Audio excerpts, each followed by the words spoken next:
इससे पहले I have worked with other companies as well, but this in IT I have started my career from here. And मैं just ये interaction mutual रखना चाहता हूँ. मैं ये नहीं चाहता कि सिर्फ मैं बोलता रहूँ एंड आप सुनते रहें. That will not help either you और either me as well.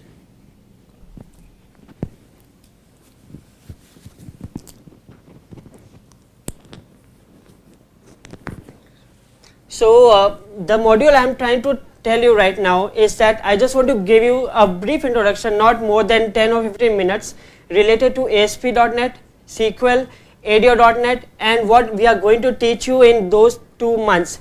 And right now since we have a session for only 1 hour or 1.5 hours for today, I will not be able to explain you each and everything, but I will try to give you a brief detail of some part of it which will help you to enhance your knowledge and to move forward and see your career in .NET technology. And for that I have prepared a small presentation for you. I am trying to open it right now.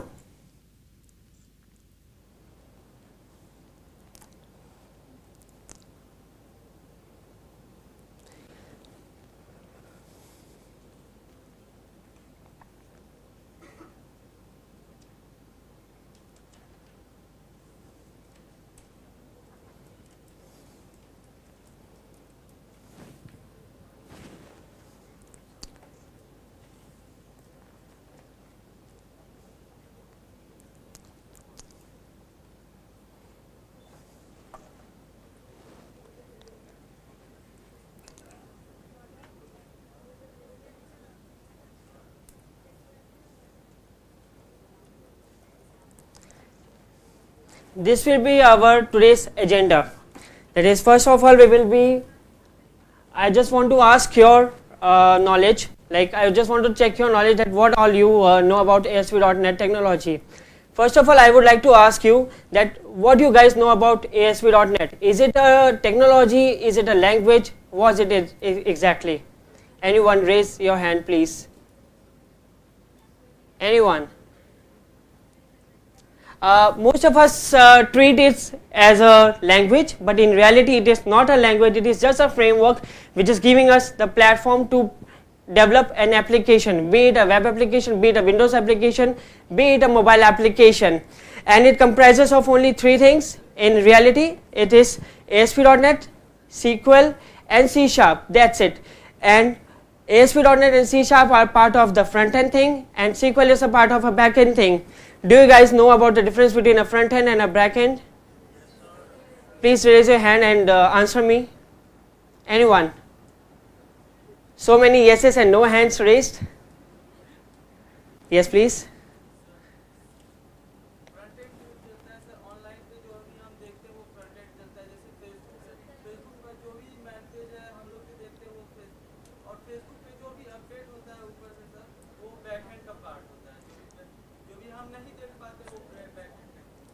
Right.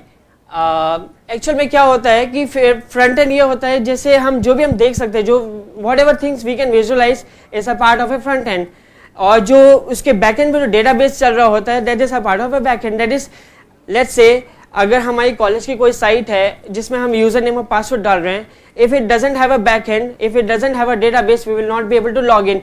User name and password डाल के मैंने submit किया, so it is not doing anything unless and until it is connected with the back end thing. All right, so moving forward, these are the basics of it. These are the basic things that ASP.NET is a web application framework which is a part of Microsoft, and that can be used to build dynamic websites, web applications and XML web services. And application developed using ASP.NET must be hosted on an IaaS server. And there was a guy who is developing application on PHP. Which server do you use in PHP? So just like that, you are using a Apache server for PHP. In .NET you will be using not the Apache server, it has its own server, Internet Information Services server, which is a part of Microsoft as well. So not going into the basics, because I'm just giving you an overview of like what you guys are going to do in .NET. these are the main part, these 4 steps. That first of all you will be developing the applications using an application called Visual Studio.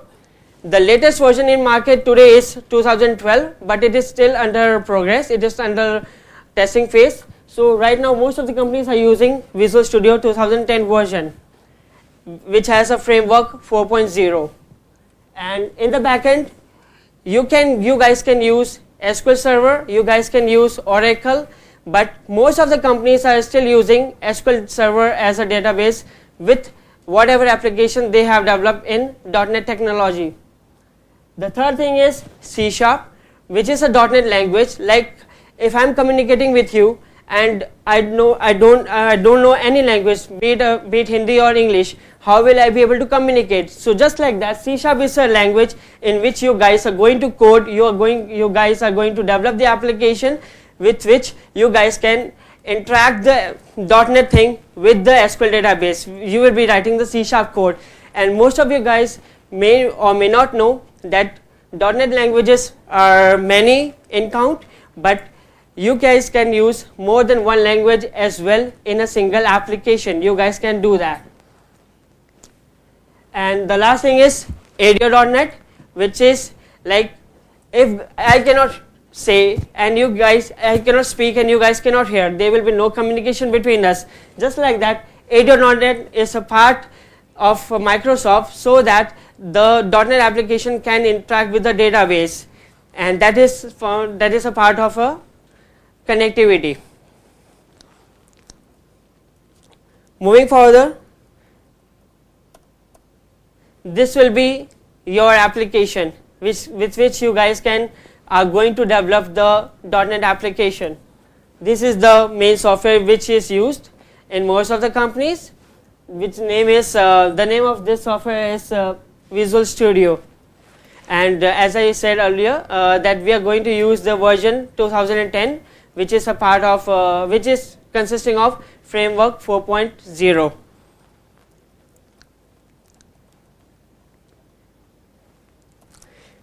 The last line here says for C#, as an object-oriented language, C# supports the concept of encapsulation, inheritance, and other object-oriented concepts. Are you guys aware of what is OOPS concept, object-oriented concept? What is it exactly? Please raise your hand and stand up.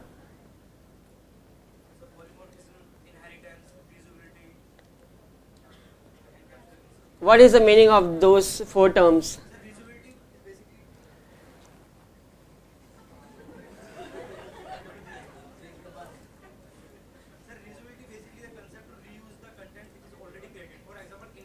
In the concept of inheritance, we are not creating another file. We are just inheriting the concept of parent tag, or parent class. You are correct. And the polymorphism in simple word means the multiple form of single thing. For example, if I have a function, say draw, when it is associated with the class circle, then it will draw a circle, and then it is associated with class square or anything else, then it will draw another diagram. Right. You are absolutely right. Please sit down. Please motivate him. और actually मैं ये चाहता हूँ आपको बताना कि जैसे आप लोग सेकेंड ईयर में हो and I am asking you a simple concept of OOPs. मेरे हिसाब से सेकेंड ईयर में ये कंसेप्ट हर क्लास में ऑलरेडी पढ़ा जा चुका होगा, but most of the guys are not interested in answering, may be और may not be aware of it. तो हमारा motive, the motive of Proud Technology is just to enhance your knowledge. You guys already have a knowledge. I am not saying that you guys don't have knowledge. You guys already have it in yourself, but we just want to enhance it by providing you the 8 ways training for that. और यहाँ पे the best part is that कि अगर आप दूसरे companies में जाते हो, कहीं पे भी आप अगर ट्रेनिंग लेने के लिए जाते हो, you will be trained for the trainers. But यहाँ पे जब आप आओगे ट्रेनिंग के लिए, you will be not trained by the trainers, you will be trained by the developers themselves who are working on the live projects on a daily basis. तो अगर आप किसी ट्रेनर को किसी डेवलपर से कंपेयर करोगे, तो trainer will have comparatively more knowledge as compare to the developer, right. But उसके पास नॉलेज है, बट उसके पास वो प्रैक्टिकल एबिलिटी नहीं है, वो प्रैक्टिकल नॉलेज नहीं है जो डेवलपर के पास है. तो डेवलपर ऑब्वियसली आपको वो चीज़ ज़्यादा अच्छे से एक्सप्लेन कर सकता है as compare to any trainer. Trainer एक बेसिक के साथ लगा रहेगा एंड उसी बेसिक के बेसिस पे आपको समझाएगा, बट डेवलपर उसके डिफरेंट कंसेप्ट को भी आपको ट्रीट करके बताएगा, डिफरेंट एग्जांपल्स के आपको एक्सप्लेन करेगा एंड सो ऑन. सो मैं चाहता हूं कि आप लोग इंटरेक्ट करो and ask me any question if you have related to .NET technology. या अगर आप चाहते हो कंपेयर करना कि .NET technology is why is better than Java. Anyone knows that? Who said yes? Please.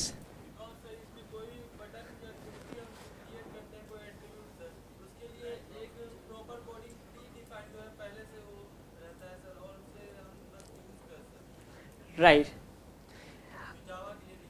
बिल्कुल.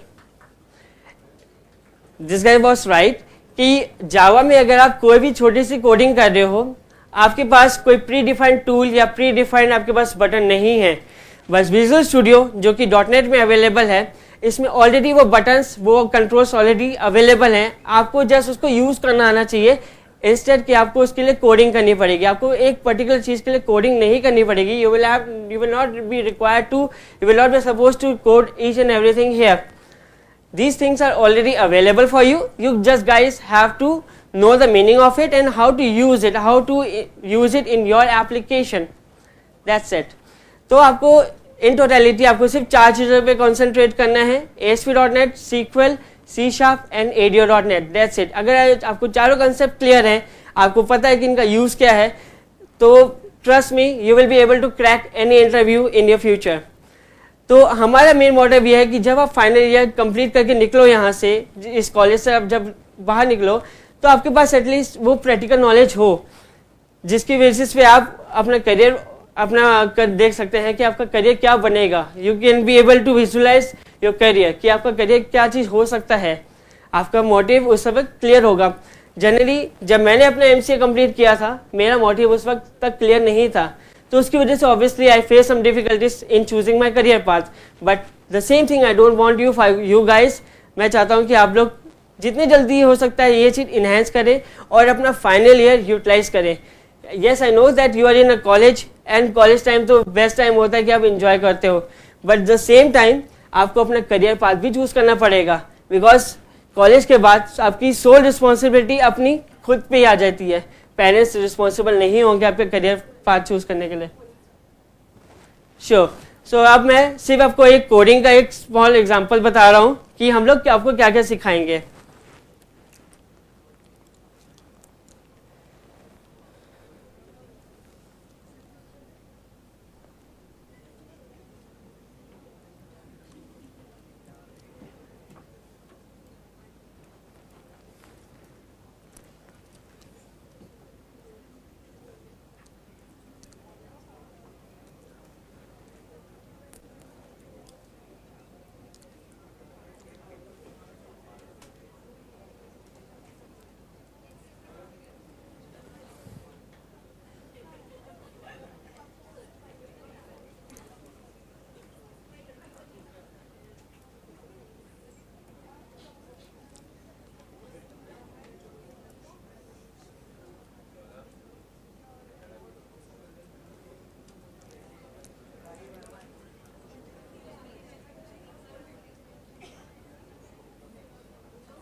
रिस्टोर करो ना. ये अटैच ही कर रहा हूँ. रिस्टोर करो ना, हमने तो बैकअप लिया है. इसको हटाओ. अच्छा, आपने अटैच खोल दिया. बस राइट क्लिक करो, रिस्टोर करो, ऊपर क्लिक करो ना डेटाबेस पे. डेटाबेस से कोई नहीं, यहाँ पे क्लिक करो. पता है अब कैसे बात है. हाँ, अटैच पे मैं क्लिक कर रहा हूँ ना. अच्छा, अटैच पे होता है. अवे नहीं मैं. डेटाबेस को नेम दे दो ऊपर. हो जाएगा.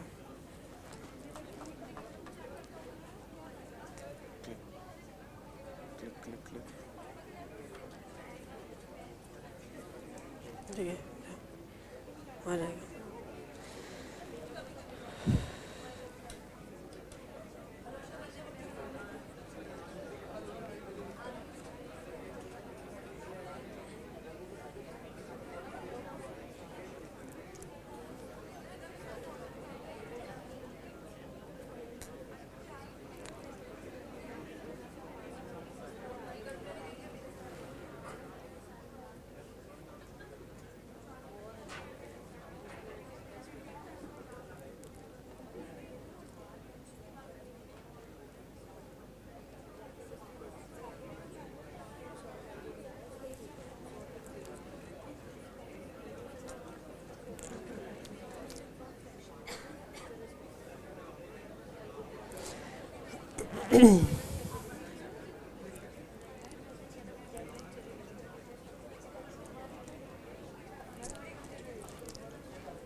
Sorry guys for the interruption. ये यहाँ पे एक छोटा सा कोड मैंने ओपन किया हुआ है, जस्ट अ लॉगिन मॉड्यूल, आपको थोड़ा सा एक्सप्लेन करने के लिए कि आपको एक्चुअल में काम कैसे करना पड़ेगा फ्यूचर में अगर आप करते हो. तो this is a small example for that.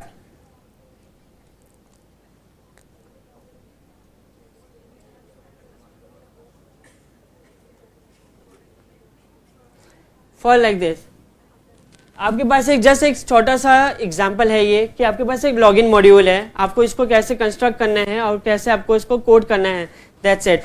तो आपको इसके लिए ज़्यादा कुछ नहीं चाहिए होगा, दैट्स इट. ये रहा आपके पास, these are the codes which I have done. आपके पास सिर्फ 3-4 चीज़ें होंगी, जैसे एक लॉगिन बॉक्स होगा और एक होम पेज होगा और दैट्स इट. और आपके पास एक web.config फाइल होगी. Do you guys know anything about the configuration file किसी भी एप्लीकेशन के लिए? कभी भी क्या होता है कि कोई भी आप एप्लीकेशन डेवलप करते हो, सिर्फ .NET के लिए नहीं कह रहा मैं, बी इट एनी लैंग्वेज, अगर आप उसमें कुछ भी एप्लीकेशन डेवलप करते हो तो उसकी एक कॉन्फ़िगरेशन फाइल होती है जिसमें उसके रिलेटेड इंफॉर्मेशन स्टोर किया जाता है. सिमिलरली अगर आप .NET एप्लीकेशन बनाते हो, कोई भी, B it a web application और विंडोज एप्लीकेशन, कोई भी एप्लीकेशन होगी, उसमें आपके पास ये फाइल होनी मैंडेटरी है, web.config फाइल, बिकॉज इसी फाइल के अंदर आपके पास सारी इंफॉर्मेशन होंगी डेटाबेस से रिलेटेड, ईमेल से रिलेटेड और कई सारे और इंफॉर्मेशन जो कि एप्लीकेशन के लिए इंपॉर्टेंट है. अगर आप कोई भी एप्लीकेशन डेवलप करते हो और web.config उसमें इग्नोर करते हो या इंक्लूड नहीं करते हो तो ऑब्वियसली वो एप्लीकेशन नहीं चलेगी, वो सपोर्ट नहीं करेगा अनलेस एंड अनटिल आप उसके अंदर web.config फाइल इंक्लूड करते हैं.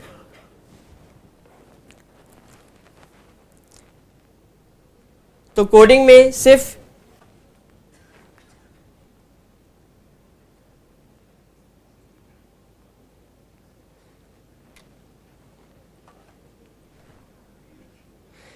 आप देख सकते हो कि एक फंक्शन है, यहाँ पे छोटा सा एक फंक्शन बनाया हुआ है जिसमें आपने एक प्रोसीजर का नाम लिखा हुआ है, प्लस आपने पैरामीटर्स पास किए हुए हैं कि जिस पैरामीटर्स के बेसिस पे आपका लॉगिन होगा. तो मेरा कहने का मोटिव यही है कि आपको ऑलरेडी ये सारे टूल्स अवेलेबल हैं, आपको सिर्फ उसको यूज़ करना आना चाहिए. ये रहा आपका tool box.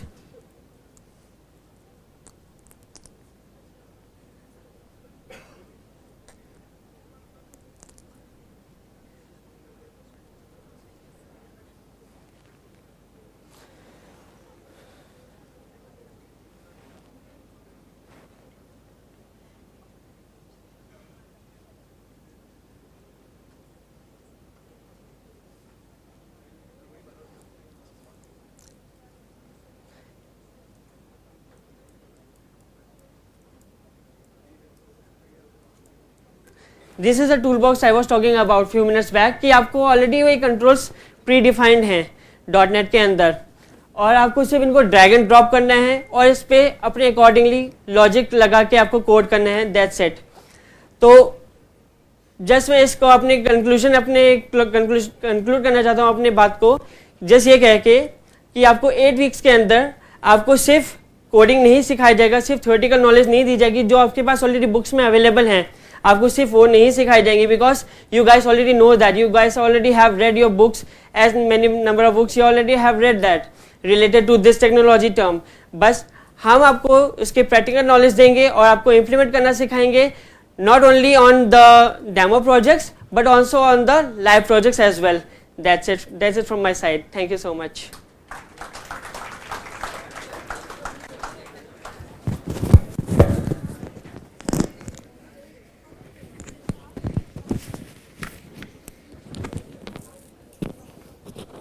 The basic things which Rajiv have explained to you, this is a very much basic overview. Login का मॉड्यूल क्या है, ये बहुत छोटा सा काम है, इसमें कोई कोडिंग नहीं है, हार्ड कोड इसके अंदर कुछ भी नहीं है। C# में 70 to 80% कोडिंग ऑलरेडी अपने आप की गई है। C# हम क्यों रिकमेंड कर रहे हैं, हम C# पर काम कर रहे हैं, हम इसको रिकमेंड क्यों करना चाहते हैं, क्योंकि इसके अंदर डेवलपर सेक्शन में 80% कोडिंग ऑलरेडी की गई है। यू हैव टू ड्रॉप, आपको सिर्फ ड्रैग करने हैं। There are so many features which are running into this. यहाँ पर ये सारे बटन्स बने हुए हैं। If you want to select a text box, आपको टेक्स्ट बॉक्स को क्लिक करना है और वो ड्रैग कर यहाँ लाना है। आपको नहीं टेक्स्ट बॉक्स नहीं बनाना, उसके बैकएंड की कोडिंग भी 80% लिखी हुई है। I want to show you like this one.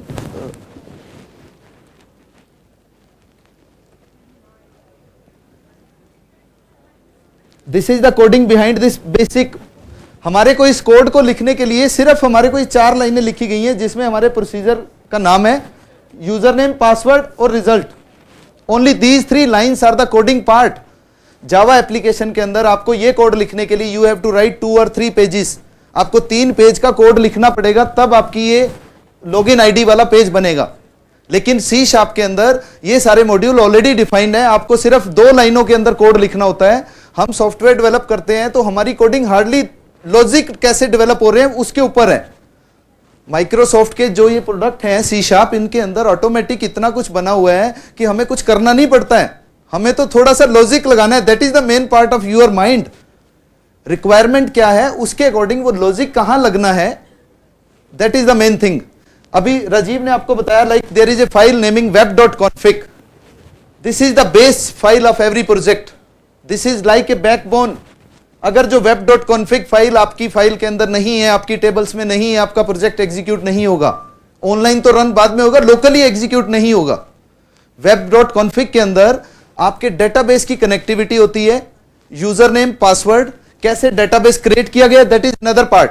अभी हम सिर्फ कोडिंग पॉइंट ऑफ व्यू से बात कर रहे हैं कि web.config के अंदर मैं ये भी दिखाना चाहता हूं आपको।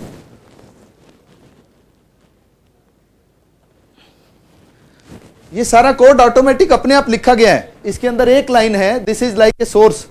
ये हमारा लोकल कनेक्टेड है, आपके पीसी का नाम, इनिशियल डेटाबेस लॉगिन, सिर्फ एक लाइन की कोडिंग है जिसके अंदर हम इसको चेंज कर स्ट्रिंग चेंज करते हैं। उस स्ट्रिंग को हम ऑनलाइन सर्वर से कनेक्ट करते हैं जिसके डेटाबेस ऑलरेडी बने होते हैं। इन सब बातों को कहने का मकसद ये है, कोडिंग कुछ भी नहीं है, सिर्फ आपके दिमाग के थोड़ी सी सोच है कि आपने जो बनाना है वो कैसे बनाना है। 2 लाइनों के अंदर I can give you an example. 10 lakh रुपए का एक सॉफ्टवेयर हमने बनाया है जिसकी कोडिंग 4 लाइनों में लिखी गई है बस। आप समझ रहे हैं मैं जो कहना चाहता हूं?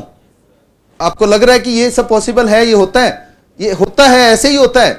लॉगिन आईडी, पासवर्ड, ये सब बेसिक सबके बने हुए हैं। हमने एक बार कोड बना लिया, वो बन गया हमारे पास। अगली बार थोड़ी ना आप कोड बनाओगे।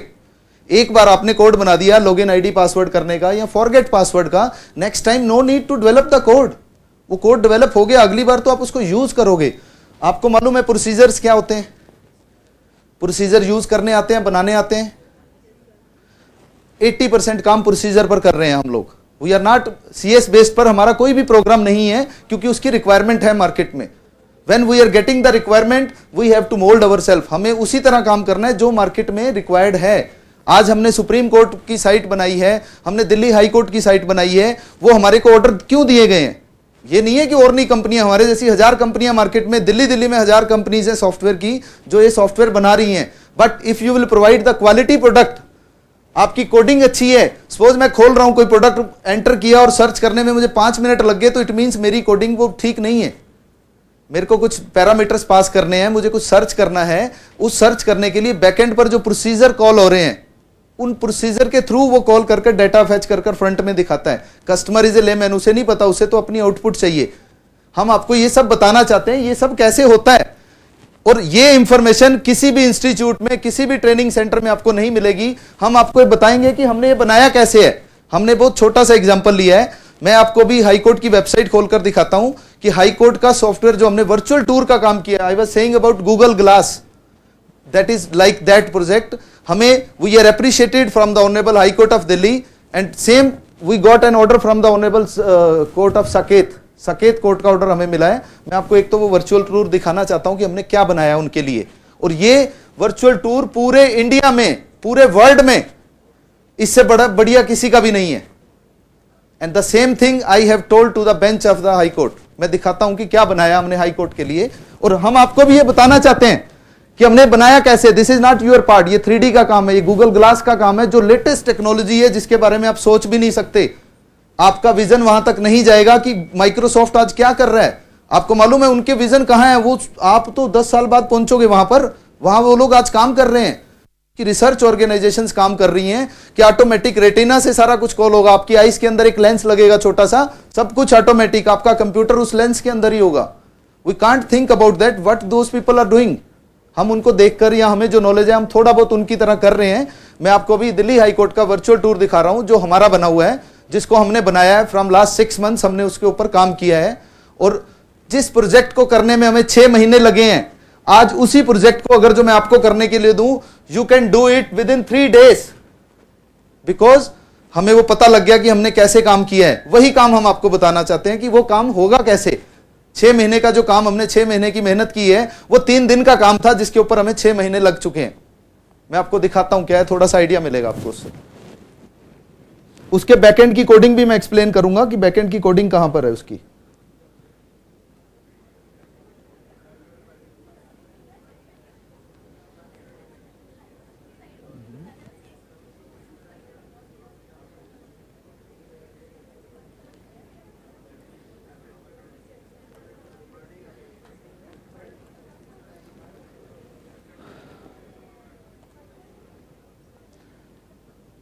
ये मैंने ऑनलाइन खोला है right now. This is under the process of security audit. High court का सिक्योरिटी ऑडिट के लिए गया हुआ है।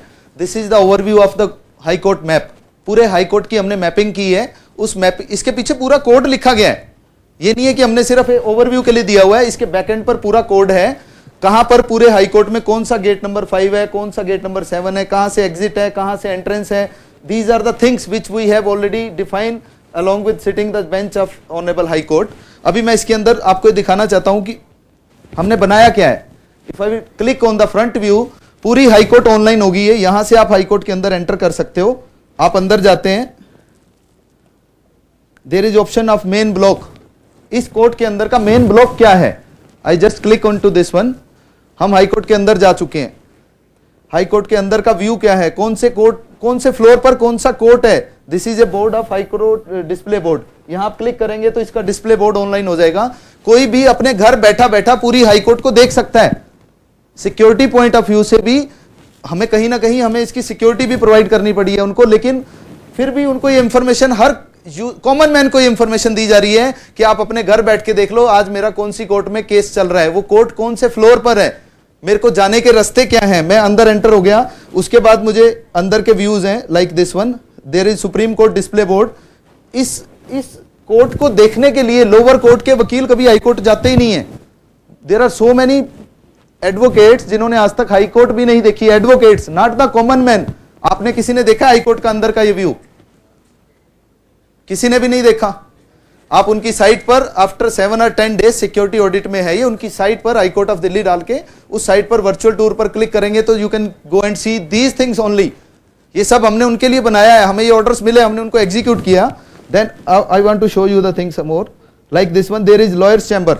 I just click on this one, then I will go to the lawyers chamber. This is the cafeteria, everywhere you will get the links, अंदर से अंदर जाने के रास्ते हैं। ये सारा काम गूगल ग्लास के पैटर्न पर किया गया है, हाई टेक्नोलॉजी इसके अंदर यूज की गई है, 3D को यूज किया गया है, पिक्चर्स ली गई हैं, प्रॉपर फोटोग्राफी की गई है। I just click on lawyers chamber, you can go and see each and everything. ऊपर नीचे आगे पीछे कहीं भी जाकर आप कुछ भी देख सकते हैं। ये मैप दिया गया है, इस मैप के अंदर chief justice court, the same thing we are going to provide for supreme court of India. इस जैसा वर्चुअल टूर, ये मैं नहीं कह रहा, ये हाई कोर्ट को हमने ये 3 महीने पहले बोला था, we are going to develop this type of things for you. This is a challenge, पूरे वर्ल्ड में इससे बढ़िया किसी भी गवर्नमेंट जुडिशरी या गवर्नमेंट बॉडी का नहीं बना हुआ। ये हमने हाईकोर्ट की बेंच को बोला था, दे आर रिसर्चिंग इट, वो इसको एनालाइज कर रहे हैं कि इससे भी बड़ा कुछ है कि नहीं है। The features which we have provided them like this one, you can rotate it at your own level. यहां पर एग्जिट की ऑप्शंस हैं, this one, I just click on exit and I will go to the another page. I want to go to first floor, click on this one. This is the work which we have done.